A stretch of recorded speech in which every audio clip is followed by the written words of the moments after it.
चलिए हम लोग कुछ इम्पोर्टेंट प्रश्नों के बारे में बात करते हैं। जैसे कि मृदा के बारे में कुछ, जैसे कि मृदा की परिभाषा। मृदा की परिभाषा क्या है या मृदा किसे कहते हैं?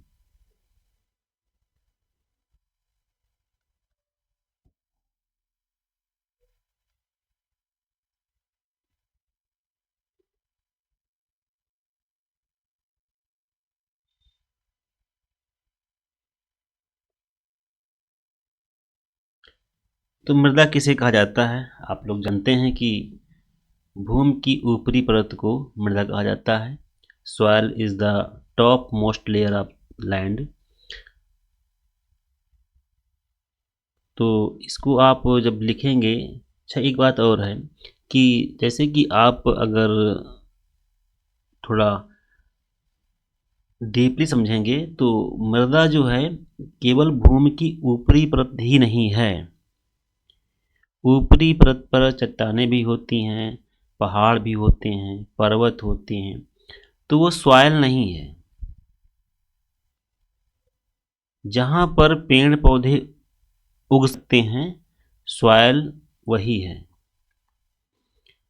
अब भूमि की ऊपरी परत पर कंक्रीट है, ठीक है, चट्टान है, तो वो सॉइल नहीं है। आप जानते हैं सॉइल का निर्माण कैसे होता है? चट्टानों के टूटने फूटने तथा जय पदार्थ के मिलने से मृदा का निर्माण होता है। तो इससे स्पष्ट होता है कि भूमि हर एक जो भूमि की ऊपरी लेयर है वह सॉइल नहीं है। सॉइल वही है जहाँ पर पौधे उगते हैं या उग सकते हैं, तो उन्हें उसे ही मृदा कहते हैं। भूमि की वह ऊपरी परत है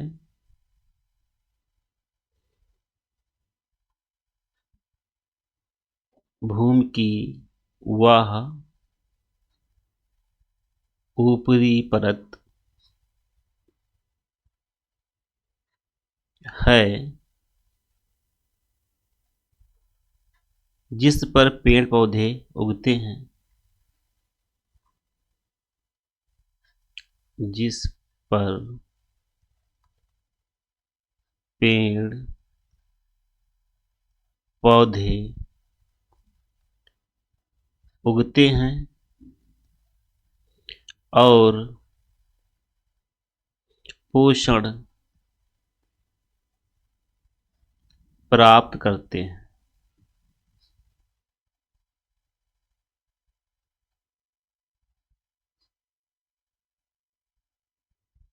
उसे मृदा कहते हैं।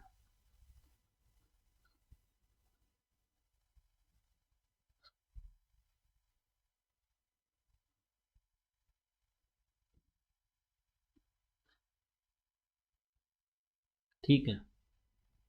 इसके अलावा दूसरी परिभाषा इसकी लिख लीजिए। मृदा वह पदार्थ है, इसको अथवा करके लिखिए, परिभाषा दूसरी है वो। मृदा वह पदार्थ है, मृदा वह पदार्थ है जो हमारी फसलों को पोषित करता है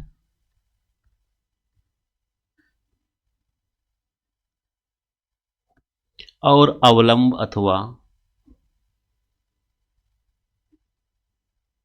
और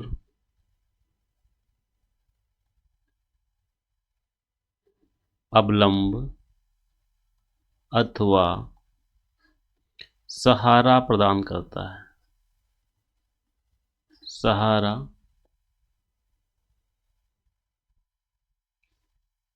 प्रदान करता है। यानी सॉयल एक मटेरियल है जो हमारी फसलों को पोषित करता है, और अवलंब मतलब उसको सहारा देना, उसको रुकने के लिए, खड़े होने के लिए सहारा प्रदान करना। तो आप जानते हैं कि कोई प्लांट जो होता है उसकी जड़ें मिट्टी को पकड़ के रखती हैं और वह खड़े होने में समर्थ रहता है। मिट्टी जो जड़ें होती हैं वह मिट्टी से बंधी रहती हैं और पौधे को सहारा मिलता है खड़े होने के लिए, और इन्हीं जड़ों के माध्यम से वह पोषण भी ग्रहण करता है, पोषण भी प्राप्त करता है मिट्टी से। ठीक है। इसी तरह से इससे एक प्रश्न बन सकता है कि मृदा के मुख्य अवयव कौन कौन से हैं। मृदा के मुख्य अवयव कौन कौन से हैं।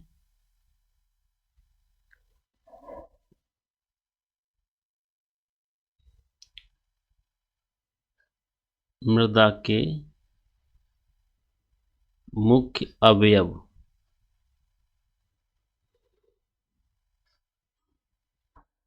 Major components of soil. जैसे कि आप जानते हैं मिट्टी का निर्माण चट्टानों के टूटने फूटने एवं जैव पदार्थ या कार्बनिक पदार्थ के मिलने से हुआ है। ठीक है। चट्टानें टूटती फूटती हैं, चट्टानों के टूटने फूटते समय वहाँ पर कुछ टिनी प्लांट्स उगते हैं जो सड़ने के बाद जैव पदार्थ बन जाता है, और वहाँ पर कुछ जीव जंतु होते हैं वह भी मर जाते हैं जिनसे जो है जैव पदार्थ बनता है। जैव पदार्थ का मतलब होता है कि पेड़ पौधे अथवा जीव जंतुओं के अवशेष के सड़ने के बाद जो पदार्थ मिलता है उसे जैव पदार्थ अथवा कार्बनिक पदार्थ कहते हैं। ठीक है। तो मिट्टी के निर्माण में चट्टान टूटती फूटती हैं, चट्टान का भाग ज़्यादा होता है, यानी चट्टानें बनती हैं खनिज से, तो खनिज का भाग ज़्यादा होगा सॉयल के कंपोनेंट्स में। तो इसका पहला कंपोनेंट होता है खनिज पदार्थ। क्या होता है? खनिज पदार्थ।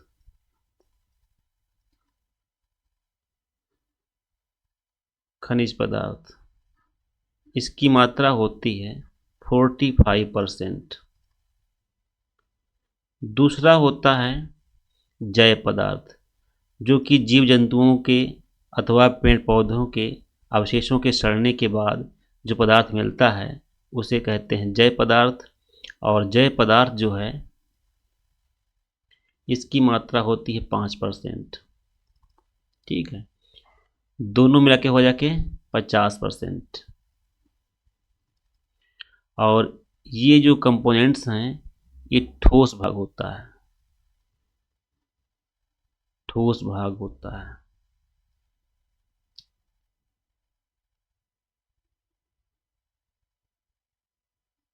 ठीक है। इसी के साथ में तीसरा होता है वायु। वायु की मात्रा होती है 25%। और चौथा होता है जल, इसकी मात्रा होती है 25%। कुल हो जाके 50%। 50 यह दोनों हो गया 100%। और यह भाग जो होता है यह होता है रंध्रावकाश भाग।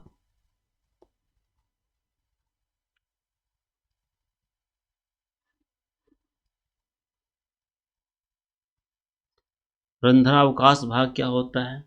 ठोस भाग समझ गए आप लोग, खनिज है, जैव पदार्थ है, ये ठोस है। रंध्रावकाश भाग क्या होता है?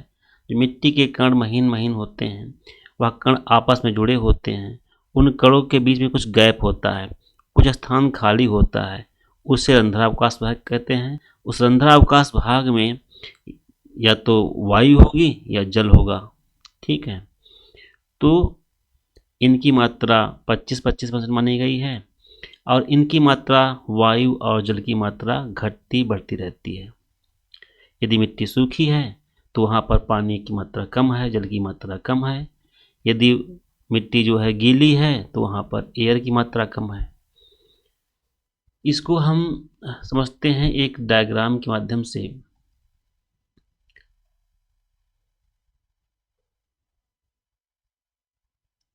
माना कि यह जो वृत्त है, यह जो है 100% को दिखा शो कर रहा है। तो इस 100% में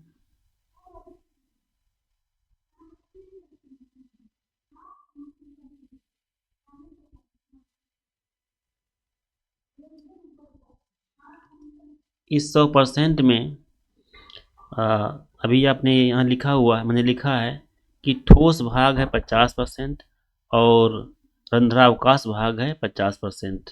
ठीक है, तो माना कि 50% ये है, 50 इधर है, तो मान लेते हैं कि यह भाग जो है ठोस भाग है। यह भाग जो है वह ठोस भाग है।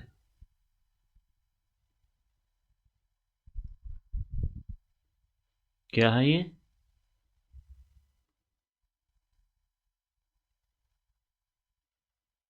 ठोस भाग है। और इधर जो है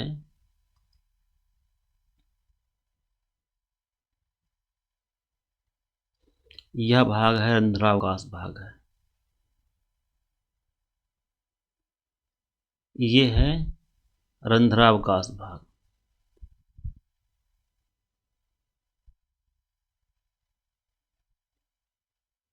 रंध्रावकाश भाग है। 50 ये है और 50 ये है। अब इसमें 25-25 मात्रा है वायु और जल की।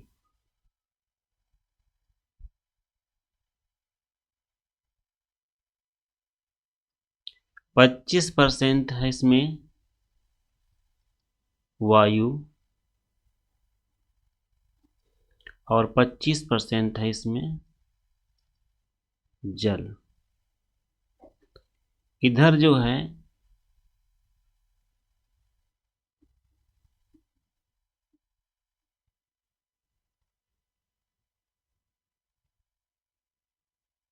5% है इसमें जैव पदार्थ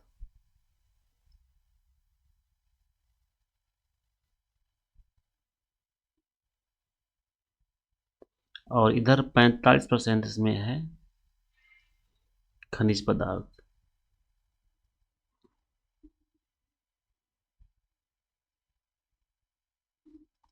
ठीक है, क्योंकि चट्टानों के टूटने फूटने से मृदा का निर्माण हुआ है, तो खनिज से चट्टान बनती है, खनिजों से चट्टान बनती है और आ, उसमें कुछ मात्रा में आ, कुछ टिनी प्लांट्स या प्लांट्स के अवशेष सड़ जाते हैं तो उससे मिलता जैव पदार्थ वह होता है ठोस भाग हो गया।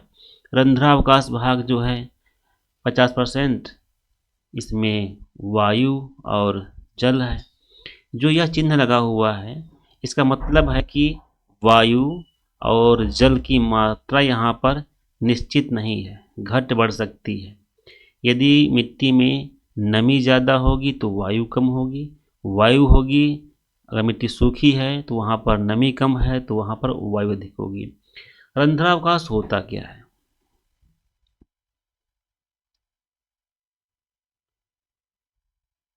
मृदा कणों के बीच कुछ खाली स्थान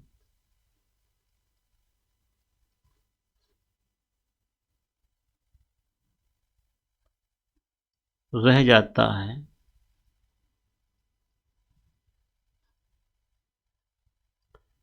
उसे रंध्रावकाश कहते हैं।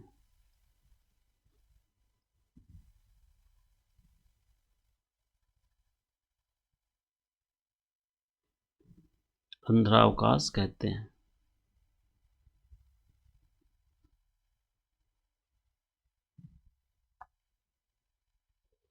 जैसे माना जाता है कि मिट्टी के कण गोल हैं, ठीक है, मिट्टी के कण गोल हैं।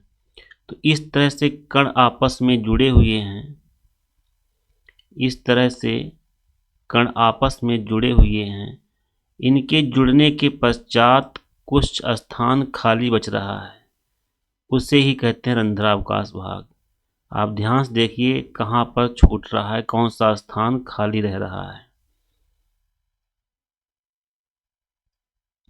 देखिए ये स्थान यहाँ छूट रहा है, ये स्थान छूट रहा है, इसे ही बोलते हैं रंध्रावकाश भाग। जो स्थान यहाँ छूट रहा है इसे बोलते हैं रंध्रावकाश, ये रंध्र है। ठीक है, इन्हीं रंध्रावकाश में जो है या तो एयर होगी या फिर जो है इसमें जल होगा। मिट्टी गीली है तो वहाँ पर जल की मात्रा ज़्यादा है, संतृप्त मिट्टी है तो वहाँ वायु नहीं है। यदि मिट्टी सूख गई है तो वहाँ पर वायु है ना। आप देखते होंगे किसी हम कोई जैसे कि अ, कोई गड्ढा खोदते हैं, तो गड्ढा खोदने के बाद में मिट्टी को दबाएं ना ज़्यादा, दबाएं मत और मिट्टी को भरें उसी गड्ढे में, तो मिट्टी लगती कि एक्स्ट्रा हो गई है, मिट्टी ज़्यादा हो गई है। क्योंकि जब मिट्टी हमने की खुदाई की थी उस स्थान से, तो वहाँ पर रंध्र दब चुके थे, रंध्र वहाँ बंद हो चुके थे। और जब हमने खुदाई कर दिया, मिट्टी के कण आपस से दूर दूर हो गए, तो दोबारा हमने भरा वहाँ पर, तो वहाँ पर उनके अंदर गैप आ गया, वहाँ पर एयर भर गई। ठीक है, तो वहाँ पर वो स्थान लगता है कि वहाँ लगता है मिट्टी ज़्यादा हो गई। इसके बाद में कुछ प्रश्न ऐसे होते हैं जैसे कि किस प्रकार की मिट्टी में जल धारण क्षमता ज़्यादा होती है।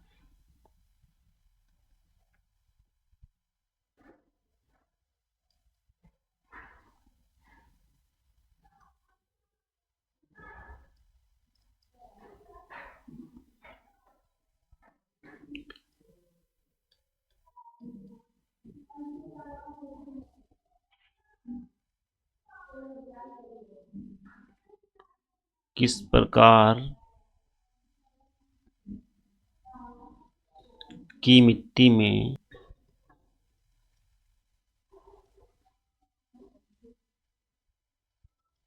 जल धारण क्षमता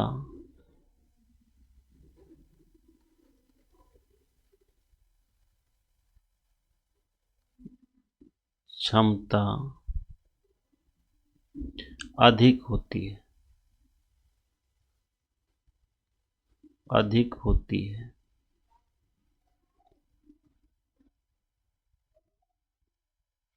ठीक है, तो हम बात करते हैं जल धारण क्षमता की।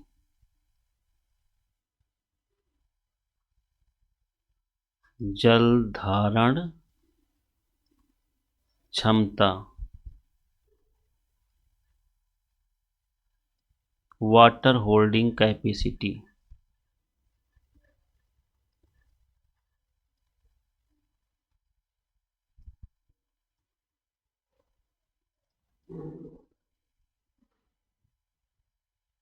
अधिक किस में होगी और कम किस में होगी। अधिक होती है वाटर होल्डिंग कैपेसिटी, अधिक होती है चिकनी मिट्टी में। चिकनी मिट्टी अथवा इसे क्ले भी कहते हैं, इसे मृत्तिका भी कहते हैं। ठीक है, कम किस में होगी, बलुई मिट्टी में, बलुई मिट्टी में कम होगी। जिस मृदा में मिट्टी के कण महीन होंगे वहाँ पर मिट्टी की वाटर होल्डिंग कैपेसिटी ज़्यादा होगी, जिस मिट्टी के कण मोटे होंगे वहाँ पर वाटर होल्डिंग कैपेसिटी कम होगी। ठीक है, जैसे कि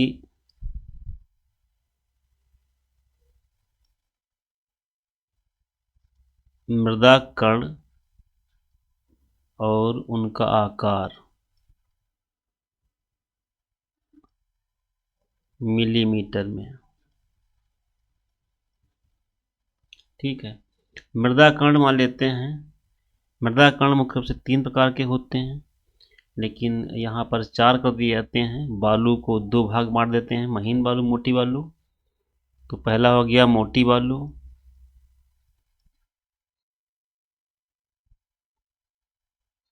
दूसरा हो गया महीन बालू, लेकिन है ये बालू ही।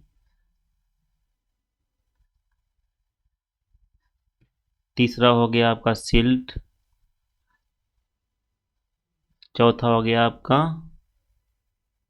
क्ले अथवा चिकनी मिट्टी।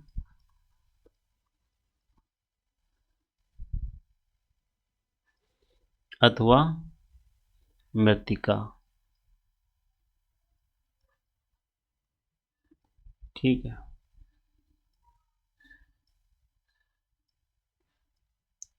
मोटी बालू जो होती है, इनकी कणों का आकार होता है 2 mm से 0.2 mm तक होता है।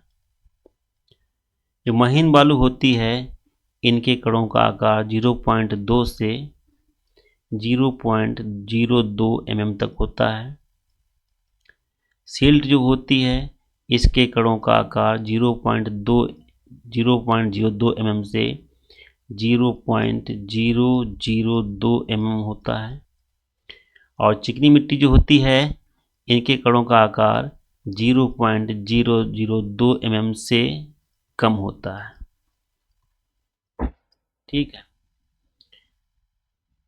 अब इसको आप समझ गए होंगे कि वाटर होल्डिंग कैपेसिटी अधिक होती है चिकनी मिट्टी में, जिसके कण सबसे कम हो जिसके कण जो होते हैं सबसे महीन होते हैं, और सबसे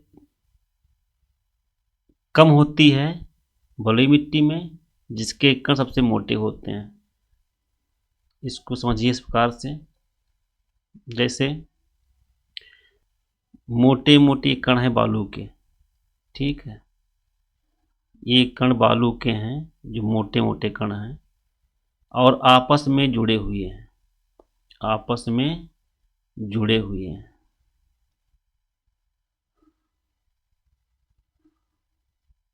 ठीक है। और ये किसी पात्र में मिट्टी भरी हुई है या किसी खेत की मिट्टी है, इसके ऊपर सिंचाई आपने किया या बरसात हुई, तो इनके कणों के बीच में पानी आएगा।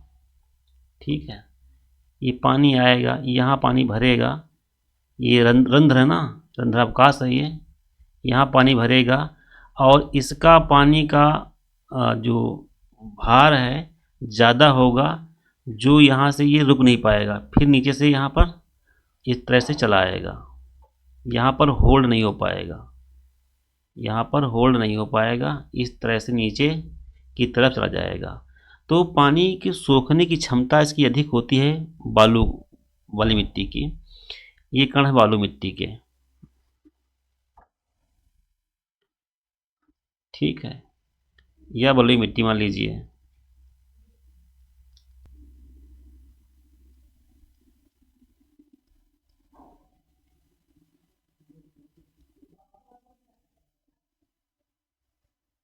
बलुई मिट्टी मान लीजिए इसको।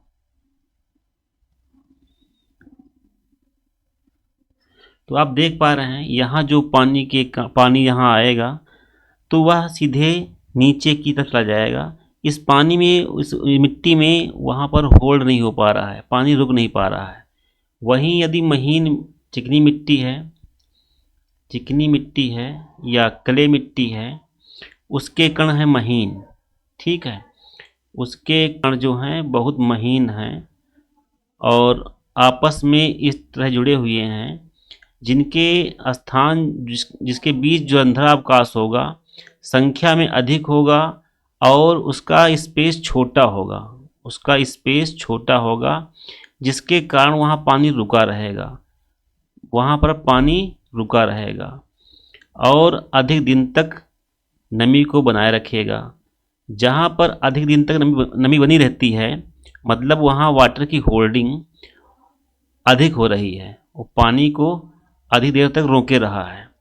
अब यहाँ पानी बरसेगा या बरसात हुई या पानी आपने लगाया खेत में, तो ये इन कणों के बीच में पानी रुक जाएगा, क्योंकि ये जो छिद्र हैं या रंध्र हैं, ये छोटे हैं।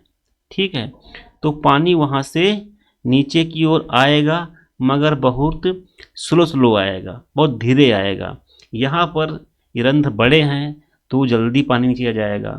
तो सोखने की क्षमता ज़्यादा इसकी है, मगर होल्डिंग की नहीं। होल्डिंग मतलब होता है उसको धारण करना, उसको रोके रहना।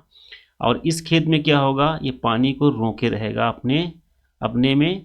तो सिंचाई देर से करनी पड़ेगी या नमी अधिक दिन तक बनी रहेगी।